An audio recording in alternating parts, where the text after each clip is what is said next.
Today I'm going to show you how to make the filling for a apple and pear pie. And I've already shown you how to make the pastry. This is short crust pastry, but it's sweet. So it's got a little bit of sugar in it and a little bit of cinnamon. I'm just also going to show you a gadget, which I do believe in. This is a great gadget. This basically takes the core out of the apple, and actually you can use it for a pear as well. It's really useful. I tend to leave my skin on the apple and the pear because obviously all the goodness is in there. But it just makes it so much easier if you've got the core already taken out. Okay, so for this mixture that I'm going to make up, I'm going to add some pear and some apple into a bowl here. I'm going to put a little bit of lemon juice, but again, if you don't want to use lemon juice, you don't have to. That's completely up to you. You can squeeze the lemon beforehand. I'm going to add a little bit of sugar to that mixture. I'm not going to add a lot of sugar because those are dessert apples and pears, but I am going to add some cinnamon because cinnamon is just great. All right, mix it around. I've also got some sultanas here. Now these sultanas were dried, so dried sultanas or raisins, but I have hydrated them by putting in some water, or you could put in some orange juice or freshly squeezed orange juice just to give it a lovely, lovely flavour.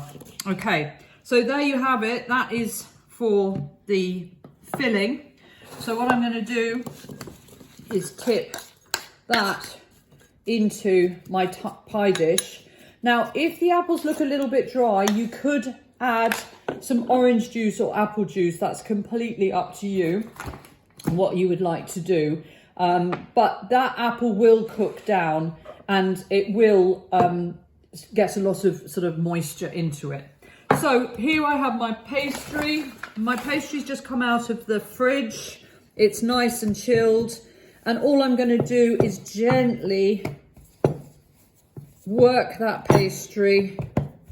I don't want the pastry to be too thick, but I don't also want it to be too thin. I'm going to pick up the pastry and I'm going to pop it over the top of my fruit and onto my pie dish, just using my fingers, good old fingers, just to cut around the top of the pie like that. The extra pastry, you could make some decorations. You could make, you could just roll it back out again and make some, I'll make a couple of leaves, I think, because that would work for me. All right, and then you just make a little hole in the pastry just to let the steam out because the fruit is going to get warm, if not very hot. And so what you can do is just make a couple of leaves or do any kind of decoration you would like just on the top like that. I'm just going to roll that around like that. And then I'm just going to take a little bit of egg wash and then I'll pop that into a hot oven to bake. That will probably take about 15-20 minutes and it should be beautiful and golden brown. And the way to check it is to get a sharp knife or a skewer and just poke the skewer into the pastry to make sure the pastry is lovely and crisp and the fruit is soft. All right, and there you have your sweet apple pie.